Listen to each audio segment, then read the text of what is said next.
Valley Forge, Pennsylvania, the winter of 1777. Temperatures plunged below -20 degrees Celsius. 11,000 soldiers endured the frozen encampment. Every day, dozens failed to wake up, not because of enemy bullets, because of hunger, because of cold, because of disease. Among those dying men stood a 45-year-old George Washington. Through the snow and relentless wind, he remained upright, a blue cloak draped over his shoulders, leather boots buried in ice. Towering at more than 6 feet 2 inches, he stood taller than most men of his era. His face was stern, his jaw set, his grey eyes as cold and steady as gunsmoke drifting across a battlefield. He spoke little. Instead, he walked from tent to tent. He looked his soldiers in the eye. He did not promise victory. He did not promise that spring would arrive soon. He offered something far rarer. He stayed. Washington was not a military genius. He lost more battles than he won. He lost Philadelphia. He lost New York. He lost Long Island. Winter after winter, he watched his army shrink from hardship, desertion, and death. Yet, there was one thing he never lost. And in the end, it was that one thing that won the war. Before we continue, consider this question. What truly makes a great leader? Talent or perseverance? Leave your thoughts below. Every perspective helps us better understand what people value when they think about leadership, courage, and history. And to understand why George Washington became the symbol of an entire nation, we must begin not on a battlefield, but much earlier. We must begin with an 11-year-old boy who lost his father in a remote British colony. A boy with no opportunity to study in Europe. No powerful family connections to open doors. No extraordinary advantages waiting for him. He had only a name, a determination to rise, and a pair of eyes that never looked away from danger. George Washington was born on February 22, 1732, at Pope's Creek in the colony of Virginia, North America, a land many Europeans still called the New World. For most indigenous peoples, however, it was an ancient world that had existed for thousands of years. Few could have imagined that this young boy would one day become the face of a new nation. The Washington family was neither wealthy nor poor. His father, Augustine Washington, was a Virginia landowner, part of the colonial class known as gentlemen planters. He owned land, held slaves, and enjoyed a respected position within the community. But in 1743, when George was only 11 years old, Augustine died. In an instant, the course of the boy's life changed forever. His half-brother, Lawrence Washington, inherited the family's largest estate and renamed it Mount Vernon. George received Ferry Farm and 10 enslaved workers, a considerable inheritance for a child. Yet it also revealed a painful reality. Unlike his older brothers, he would not enjoy the greatest privilege of Virginia's elite, an education in England. Some doors had already been closed to him. Lawrence became far more than an older brother. He became a mentor and father figure. Through Lawrence's connection to the powerful Fairfax family, 17-year-old George found work as a land surveyor. It sounded like an ordinary profession, but it carried him deep into Virginia's untamed frontier, where he learned lessons no classroom and no book could ever teach. Pause here for a moment. Many biographies rush through Washington's childhood, eager to reach the battlefields, the Constitutional Convention, or the presidency. Yet these early years shaped everything that followed. Losing his father young, missing the opportunities granted to wealthier families, and forging his own path through determination, all helped build the character that Americans would later admire. Washington did not begin at the top. He climbed from somewhere in the middle, and those who climb often understand the world more deeply than those born above it. His story was not one of effortless privilege, but of steady ambition, discipline, and persistence. In 1751, Washington accompanied Lawrence to Barbados, the only trip abroad he would ever make. Lawrence suffered from tuberculosis and hoped the warmer climate would improve his health. During the journey, George contracted smallpox. The disease left a few scars on his face, but it also gave him something far more valuable: immunity. Years later, That immunity would prove crucial during a war in which disease killed thousands of American soldiers. History often hides its strangest details. One reason George Washington survived the Revolutionary War while epidemics devastated his army was because, by chance, he had contracted smallpox at 19 on a Caribbean island. A random event, seemingly insignificant at the time, may have altered the fate of a future nation.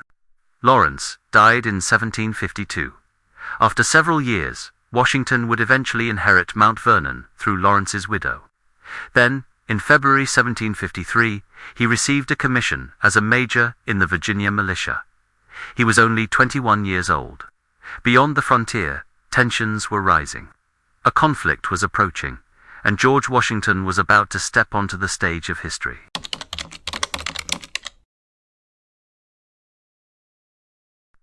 In 1753, the French were pushing south from their territories in Canada. Their goal was ambitious: to connect their settlements around the Great Lakes with Louisiana through the Ohio River Valley, a region that Virginia and Pennsylvania also claimed as their own. The wilderness of North America was becoming the stage for an imperial struggle, and the tension was rising fast. Virginia's Lieutenant Governor, Robert Dinwiddie, needed a messenger to deliver a warning to the French, informing them that they were trespassing on British territory. It was a dangerous mission, long, uncertain, and unlikely to bring glory. Yet 21-year-old Major George Washington accepted without hesitation.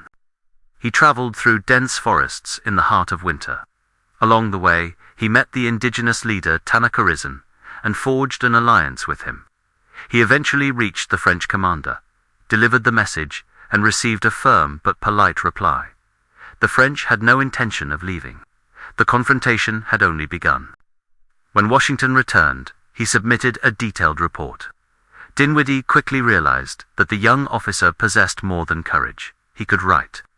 Washington's account was published and circulated throughout Virginia, and even in London. For the first time, people beyond the frontier began to recognize his name. In 1754, Dinwiddie sent Washington back to the Ohio Valley with a small military force.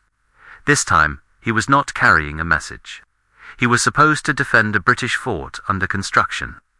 But when he arrived, the fort had already fallen into French hands. In its place stood Fort Duquesne.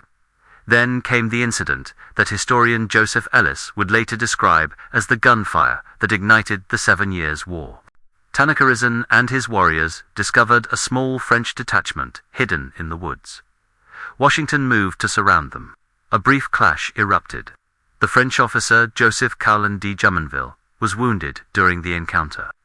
Moments later, Tanaquerizin killed him with a tomahawk, while Washington stood nearby.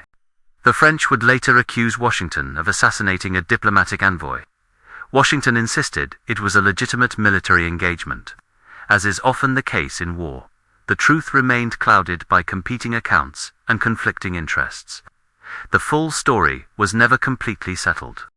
What is certain is that the incident intensified the conflict between Britain and France. A few months later, Washington was captured at Fort Necessity but allowed to return to Virginia. 2 years afterward, the 7 Years' War erupted across the globe, stretching from Europe to India and throughout North America. A 22-year-old major on the Virginia frontier had unintentionally helped set fire to one of the largest wars of the 18th century. It was not an achievement Washington celebrated, but it revealed something important. He was never merely a spectator to history. He was already standing at its center. In 1755, Washington joined British General Edward Braddock as an aide during an expedition against Fort Duquesne.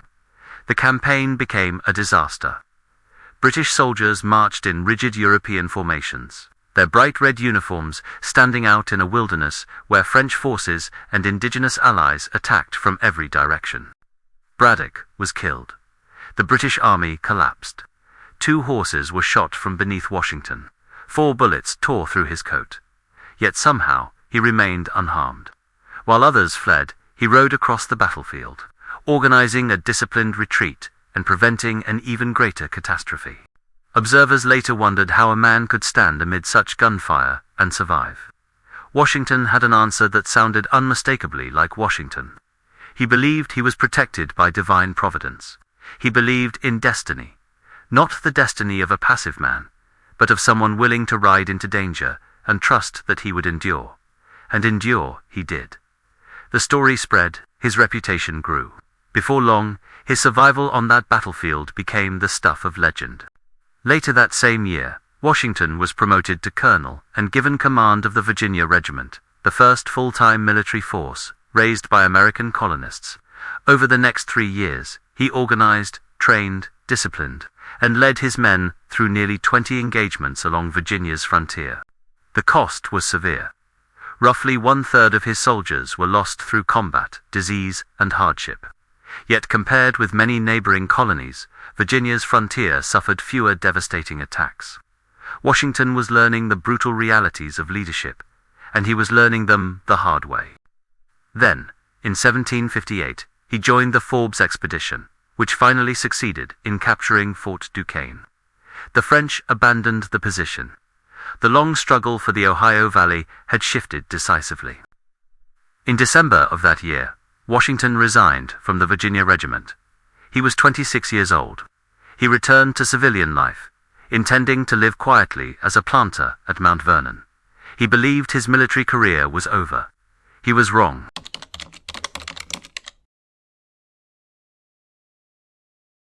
On January 6, 1759, George Washington married Martha Dandridge Custis, a wealthy and intelligent widow. By every standard of colonial Virginia, it was one of the most advantageous marriages a man of Washington's position could hope for.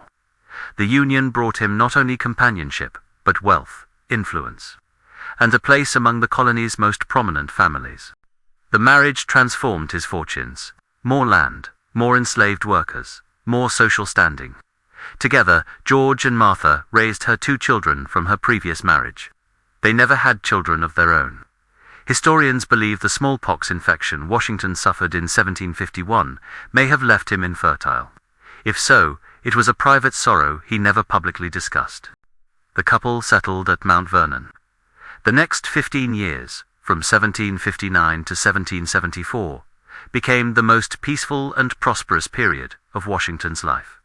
It was a chapter rarely remembered.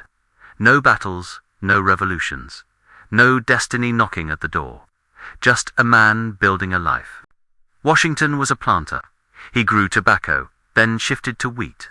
He managed fisheries, bred horses, and operated a flour mill. He loved fox hunting. He enjoyed dancing. He followed horse racing with enthusiasm. Mount Vernon became a center of hospitality. Between 1768 and 1775, he welcomed roughly 2,000 guests, most of them members of Virginia's social elite. At the same time, he served in Virginia's House of Burgesses. Having first been elected in 1758, Washington was not known for stirring speeches. He disliked public speaking and rarely sought attention. Instead, he listened, he observed, and when he finally spoke, his words were brief, direct, and impossible to misunderstand.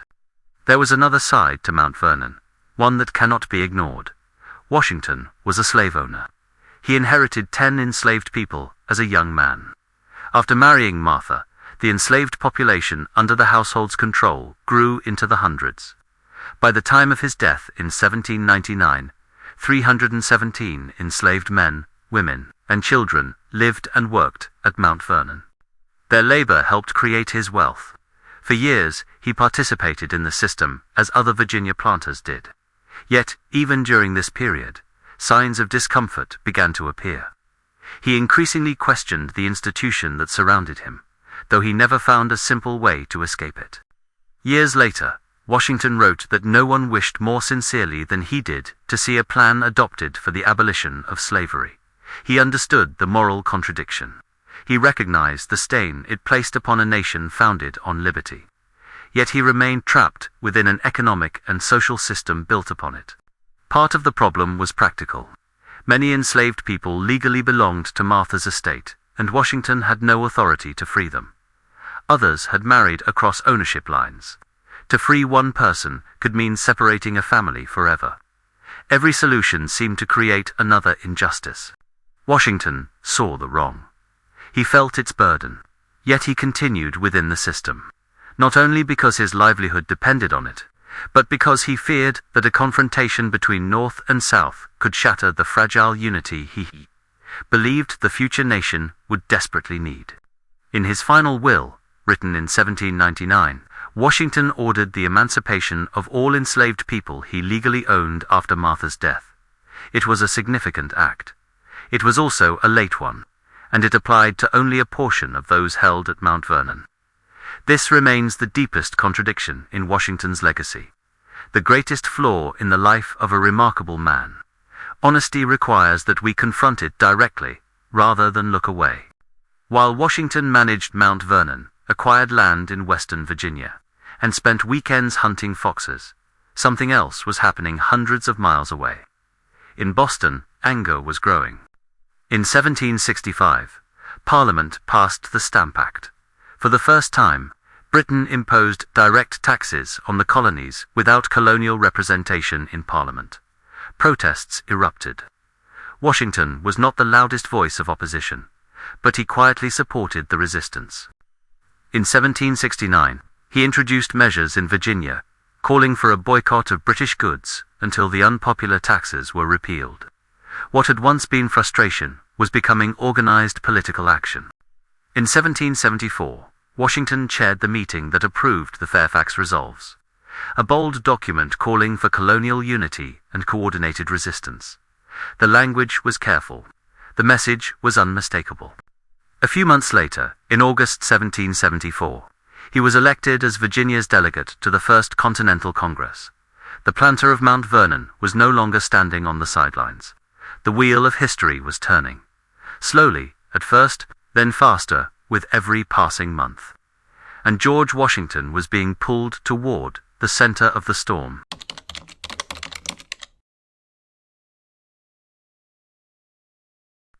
April 1775. Lexington and Concord. The first shots of the American Revolution echoed across the colonies. A local dispute had become something far greater. The British Empire was now at war with its own subjects. May 1775. The Second Continental Congress convened in Philadelphia. George Washington arrived wearing the uniform of a Virginia colonel. It was not an act of vanity. It was a message. If war was coming, he was ready to serve. Congress needed a commander-in-chief. The fighting had begun in New England, but they needed support from the southern colonies. They needed a Virginian. They needed a man with military experience, public respect, and a character strong enough to command obedience. Most importantly, they needed someone who would not become a dictator once power was placed in his hands. Washington insisted he was not qualified for the position. No one argued. On June 15, 1775, Congress appointed George Washington Commander-in-Chief of the Continental Army. He was 43 years old. He had never commanded more than 1,000 men. He had never fought a major field battle. He had never attended a British military academy. He was a Virginia planter whose experience came from the frontier. What he inherited hardly resembled an army. Militiamen had arrived from different colonies, each with their own rules, officers, and loyalties. Supplies were scarce. Ammunition was scarce. Discipline barely existed. Many soldiers considered themselves citizens first and soldiers second. Within months, Washington admitted his frustration. If he had fully understood the condition of the army beforehand, he wrote, no salary on earth might have convinced him to accept the position. But he accepted it, and that changed everything. During the winter of 1775 and 1776, Washington laid siege to Boston. He lacked the artillery needed for a direct assault. The city remained firmly in British hands. Most commanders would have waited. Washington chose another path. He turned to a 25-year-old former bookseller named Henry Knox. Washington ordered Knox to retrieve dozens of heavy cannons from Fort Ticonderoga and transport them hundreds of miles to Boston, across mountains, across frozen lakes, through one of the harshest winters in memory. The mission sounded impossible. Knox did it anyway. In March 1776, Washington positioned the artillery on Dorchester Heights, overlooking Boston Harbor. When British commanders looked up and saw the guns pointing down at them, They understood the situation immediately. They could not stay. The British evacuated Boston. Washington entered the city victorious. It was his first major success, not won through bloodshed, but through strategy, patience, and the determination of men willing to attempt the impossible. Then came New York, and with it, disaster. In August 1776, British General William Howe arrived with nearly 30,000 troops, the largest expeditionary force Britain had ever sent overseas. Washington commanded roughly 19,000 men, many of them inexperienced militia. The outcome was brutal. Howe outmaneuvered the Americans and struck from multiple directions. Washington lost Brooklyn. He lost Long Island. He lost Manhattan. He lost Fort Washington and more than 2,000 prisoners. One defeat followed another. Only a daring nighttime evacuation across the East River prevented the destruction of the entire Continental Army. Logistically, it was a masterpiece. Strategically, it was still a defeat. Washington retreated across New Jersey. As autumn turned to winter, his army seemed to dissolve before his eyes. Enlistments expired. Soldiers went home. Numbers collapsed from roughly 20,000 men to barely 3,000. Many believed the revolution was finished. British officers certainly did. Thomas Paine captured the mood in a single sentence. "These are the times that try men's souls." Then came the night that changed history. December 25, 1776. Washington gathered what remained of his army, about 2,400 exhausted soldiers. Many lacked proper shoes. Some wrapped rags around bleeding feet. Hunger, cold, and defeat followed them everywhere. Yet Washington ordered them forward. They would cross the Delaware River. Ice floated through the dark water. The wind cut through their clothing. Several supporting units failed to cross at all because their boats became trapped in the ice. Washington crossed anyway. Before dawn on December 26th, he marched on Trenton and launched a surprise attack against the Hessian garrison stationed there. The battle lasted less than 2 hours. Nearly 1,000 enemy soldiers were captured. American losses were astonishingly light. For the first time in months, the revolution had a victory. 1 week later, Washington struck again at Princeton, and he won again. These victories were not achieved through overwhelming numbers or superior firepower. They were won through speed, surprise, and the audacity of a commander who understood that doing nothing meant certain defeat. The victories at Trenton and Princeton did not immediately win the war, but they accomplished something just as important. They saved the army. They kept the revolution alive. They proved that George Washington was still fighting. And at that moment, that was exactly what America needed.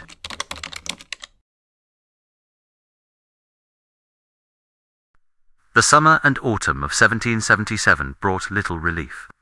British General William Howe marched into Philadelphia, the capital of the young American cause. Washington fought to stop him and failed. He lost at Brandywine.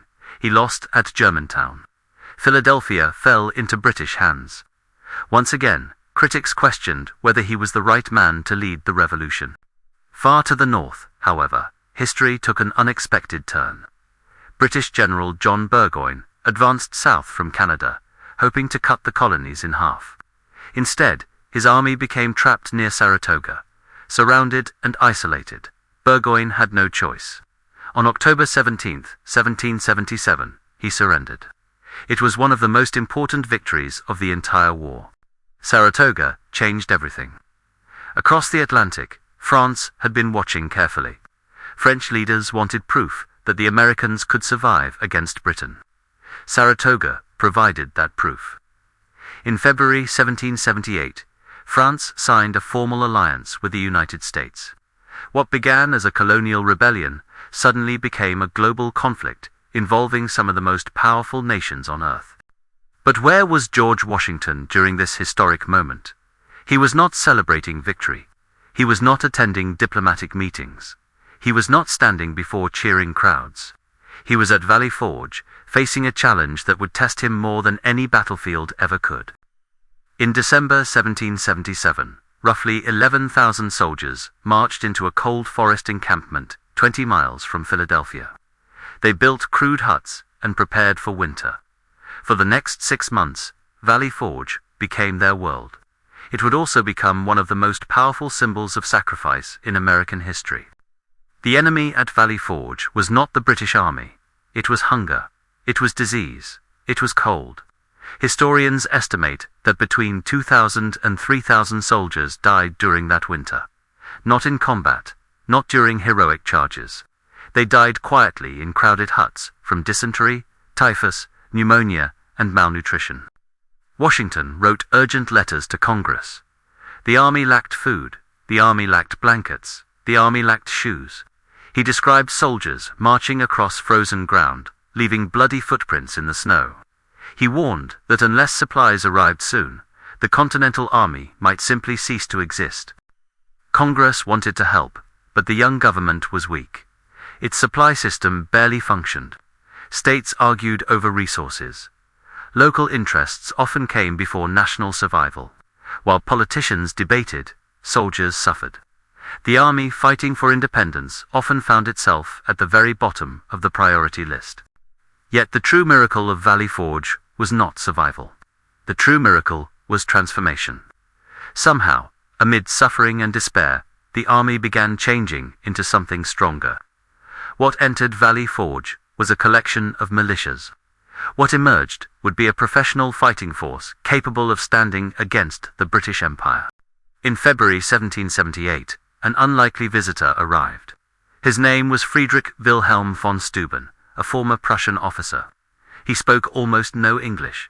He carried no army with him. He brought no supplies. What he possessed was military knowledge, and that knowledge would prove invaluable. Von Steuben immediately began training the soldiers. He taught them how to march properly. He taught them how to maneuver under pressure. He taught them how to use bayonets effectively. Most importantly, he taught them how to function as a unified army rather than separate groups of volunteers. Communication was often chaotic. Von Steuben frequently shouted instructions in German and French before officers translated his words into English. The soldiers found the situation amusing, but they respected him. More importantly, they listened. Day after day, discipline replaced confusion. Skill replaced improvisation. By the spring of 1778, the army leaving Valley Forge looked completely different from the one that had arrived months earlier. The men were still hungry. They were still exhausted. They still carried the scars of winter. But now they possessed confidence, discipline, and the ability to fight as a professional force. And throughout those 6 terrible months, Washington never left.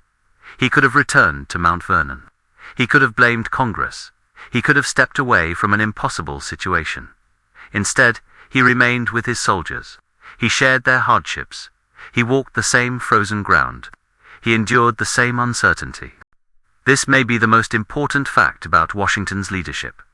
He did not inspire people through grand speeches. He did not overwhelm them with brilliance. He inspired them through presence. When conditions became unbearable, he stayed. When hope grew scarce, he remained visible. When studying Washington, the most interesting question is not how many battles he won. The more important question is why a man who lost so many battles is remembered as one of history's greatest leaders. The answer lies not in victory, but in endurance. Washington understood something many commanders never learn. He did not need to win every battle. He only needed to keep the revolution alive. If his army survived, if the cause survived, eventually Britain might grow tired of a costly war thousands of miles from home. That strategy sounds simple. In reality, it demanded extraordinary strength. It required accepting setbacks without surrendering. It required maintaining morale during repeated defeats. It required carrying the hopes of a nation while facing constant uncertainty and criticism. Many British generals were superior battlefield tacticians. Von Steuben understood military discipline better. Alexander Hamilton possessed a sharper strategic mind. Yet none of them could do what Washington did. None of them could hold together an entire revolution through the force of their determination alone. Perhaps that is the rarest form of leadership, not genius, not charisma, not even victory. The ability to remain standing when everyone else believes the cause is already lost.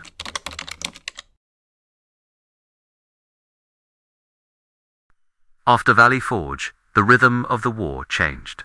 France entered the conflict with money, warships, and professional soldiers. For the first time, Washington was no longer facing the British Empire alone. The American cause had become part of a global alliance, and the balance of power slowly began to shift. Yet victory did not arrive overnight. In 1778, the Battle of Monmouth ended without a decisive result. The British withdrew to New York and remained there for years.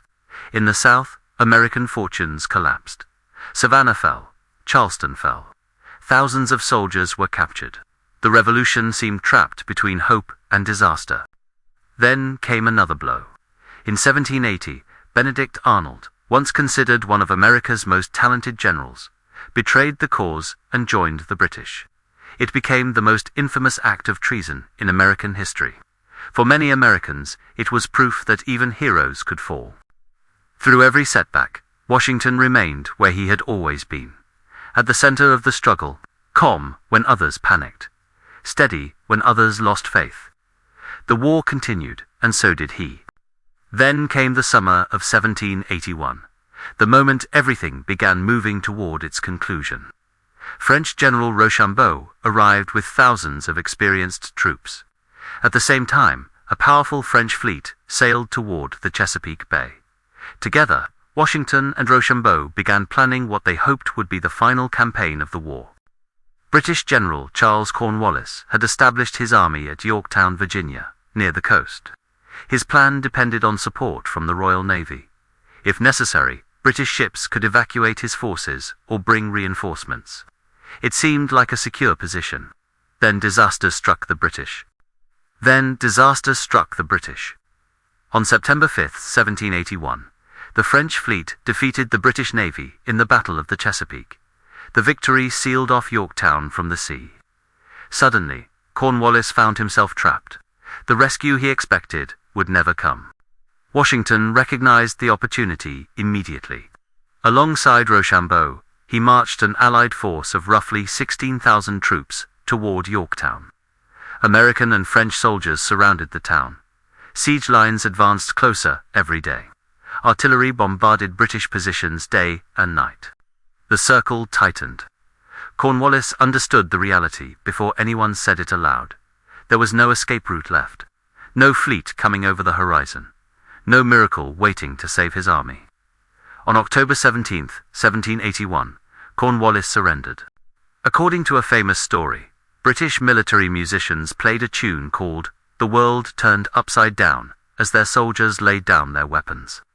Whether the story is entirely true remains debated, but the symbolism endured.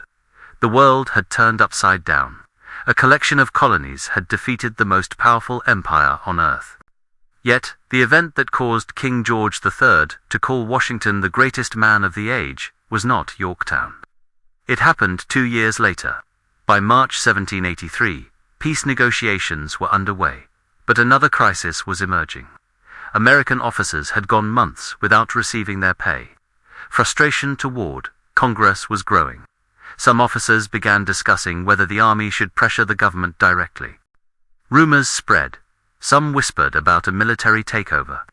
Others even suggested that Washington should become king. The revolution had been fought against monarchy. Now, some wondered whether the new nation needed one. Washington responded by calling a meeting of his officers. He entered the room and looked around. Many of the men before him had marched through Valley Forge. They had crossed the Delaware with him on Christmas night. They had fought beside him at Brandywine and countless other battles. These were not strangers. They were brothers in arms. Washington began reading a letter from Congress. Then something unexpected happened. He paused. Reaching into his pocket, he removed a pair of spectacles. Few officers had ever seen him wear them. As he placed them on his face, he spoke quietly. "Gentlemen, you must pardon me. I have not only grown grey in your service, but almost blind." The words were simple. Their effect was overwhelming. According to those present, many officers were moved to tears. The tension in the room dissolved. The anger faded. The possibility of military rebellion vanished. Washington finished reading. Then he left. And the coup that might have changed American history never happened. In December 1783, the war officially ended. Britain recognized the independence of the United States. Washington gathered his officers one final time. Witnesses later recalled that emotion repeatedly interrupted his farewell remarks. The struggle that had consumed 8 years of his life was finally over. Then he did something almost no victorious commander in history had ever done. He resigned. He surrendered his commission as commander-in-chief. He kept no special powers. He demanded no rewards. He claimed no permanent authority. Back to Mount Vernon. Back to the life he had left behind. He simply returned home. When King George III learned that Washington had voluntarily given up power and returned to his farm, he reportedly made a remarkable observation. If he does that, he will be the greatest man in the world. Historian Gordon would later argue that this was the greatest act of Washington's life, not Yorktown, not the victories, not the survival of the Revolution, but the decision to walk away from power when power stood fully within his grasp.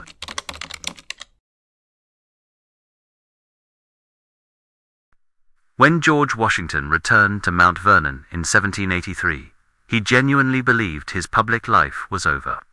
He wrote to friends that he was exhausted. He wanted peace. He wanted silence.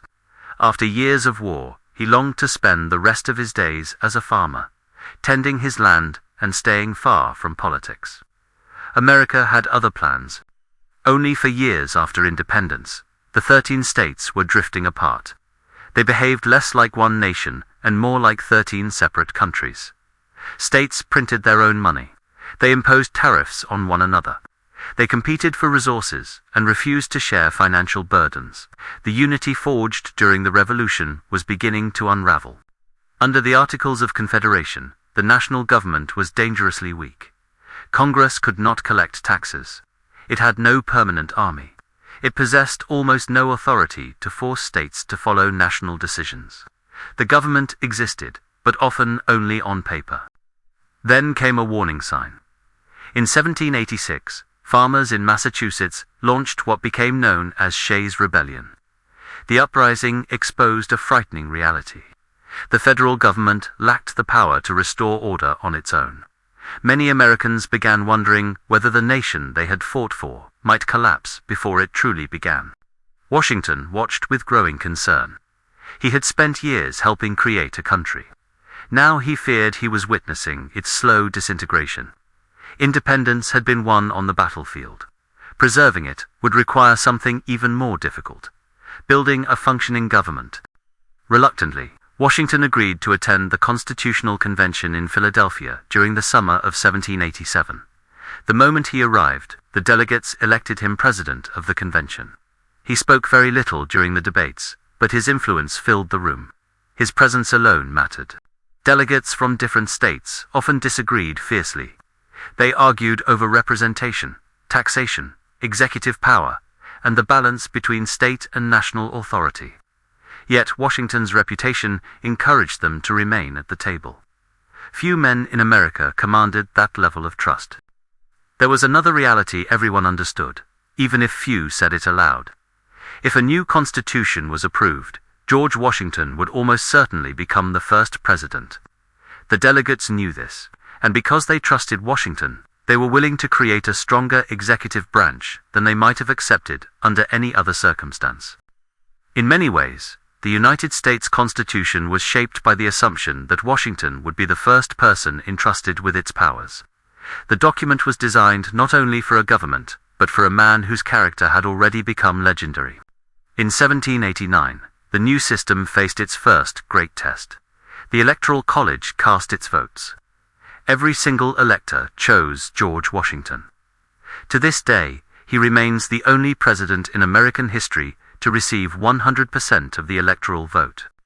On April 30, 1789, Washington took the oath of office at Federal Hall in New York City. The ceremony was simple compared to modern inaugurations, yet its significance was enormous. A new republic was placing its future into the hands of its first elected leader. This was more than an American milestone. It was a global experiment. For centuries, large nations had been ruled by kings, emperors, or hereditary elites. Now a vast republic was attempting something different. Self-government on a scale never before attempted, and the man chosen to lead it was hardly what many Europeans expected. He was a Virginia planter. He had never studied at a European university. He had never claimed to be a genius.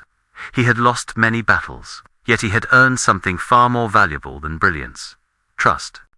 During his 8 years as president, Washington established precedents that continue to shape the United States today.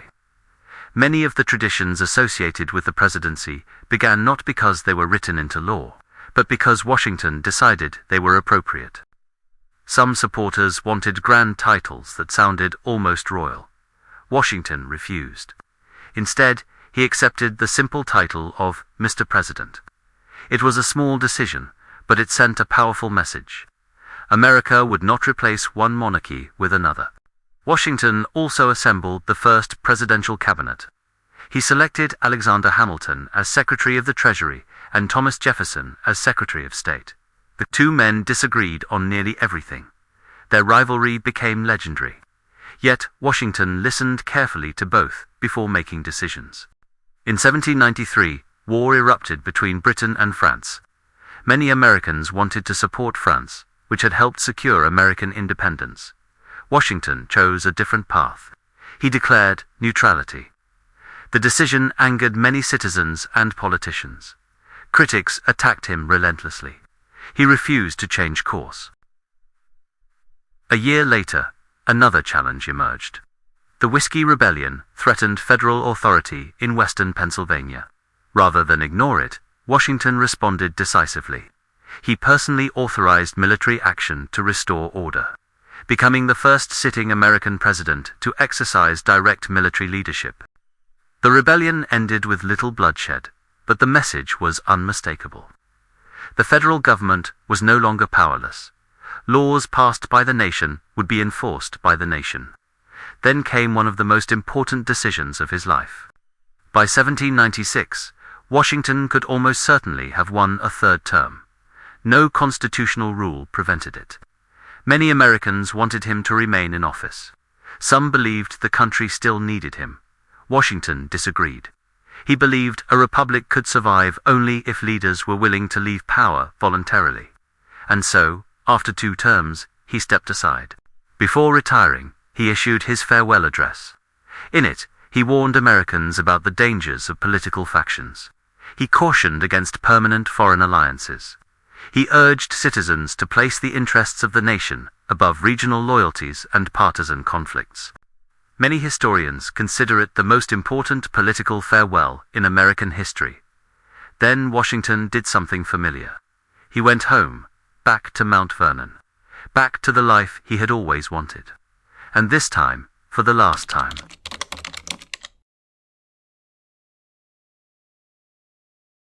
One historical debate has never truly ended. Did Washington have a grand strategy from the beginning, or was he simply reacting to events and surviving through luck? Supporters argue that he understood he could never defeat Britain in large conventional battles. Instead, he avoided direct confrontations whenever possible, and struck only when conditions favored him. Historians often compare this approach to that of the Roman commander Quintus Fabius. Skeptics see the story differently. They point out that Washington repeatedly sought major engagements, at Brandywine, at Germantown, at several other moments during the war.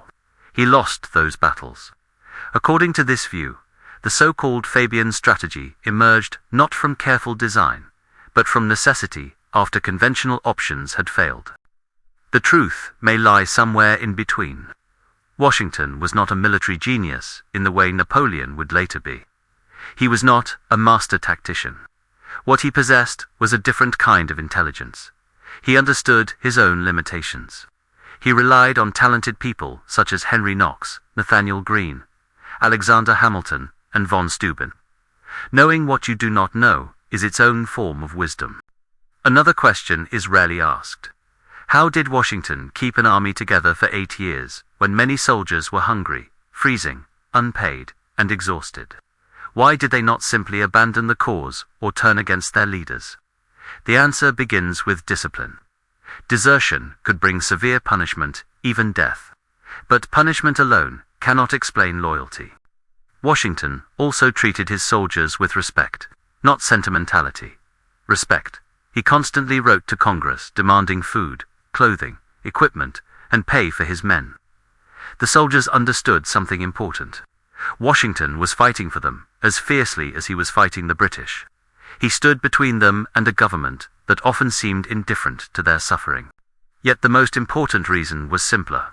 He never left when things became unbearable. During the winter at Valley Forge, British commanders enjoyed warm houses in occupied Philadelphia.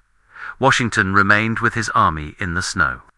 People will endure extraordinary hardship for a leader who shares their hardships rather than escaping them. One of the most famous stories about Washington involves a cherry tree. According to the tale, young George cut down his father's tree.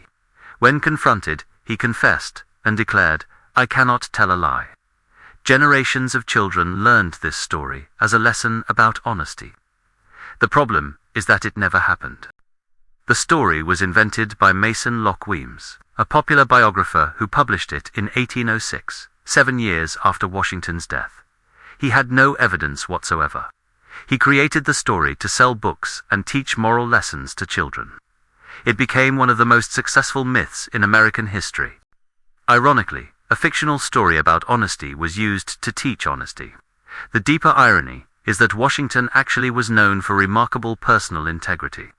Throughout his letters and journals, he openly acknowledged mistakes and weaknesses. The myth was false. The virtue behind it was often real. Perhaps that is how legends work. Sometimes they contain truth, just not the truth they claim to represent. Washington endured physical pain for much of his adult life. He began losing his teeth in his early 20s. By the time he became president, only a single natural tooth remained. Contrary to popular belief, his dentures were not made of wood. They were crafted from ivory, hippopotamus tusk, metal components, and in some cases human teeth. The dentures were often painful. They distorted the shape of his face and contributed to the stern expression visible in many portraits. The image of the powerful leader concealed years of chronic discomfort that few people fully understood. His death is equally remarkable. On December 12, 1799, Washington spent hours riding across his plantation in freezing weather and heavy snow. He returned, soaked, yet refused to change clothes before dinner. By the next morning, he was suffering from a severe throat infection. 3 doctors were summoned. Their treatment may have killed him. Medical science of the 18th century relied heavily on bloodletting. Physicians believed illness could be cured by removing blood from the body. During Washington's final illness, doctors extracted roughly 2.5 liters of blood, nearly half the volume contained in an average human body. The doctors also administered powerful medications containing mercury and antimony. By modern standards, the treatment was devastating. Washington weakened rapidly. The disease was dangerous. The cure was arguably worse. On the evening of December 14, 1799, George Washington died at the age of 67. According to those present, his final words were simple. "'Tis well, it is well." The man who had led a revolution, shaped a nation, and voluntarily surrendered power met death with the same calm restraint that had defined much of his life. News of his death spread across the Atlantic. In France, Napoleon Bonaparte ordered 10 days of national mourning. Former enemies honored him. Former allies grieved him. Across much of the world, Washington had become more than an American figure. He had become a symbol, not of perfection, but of character.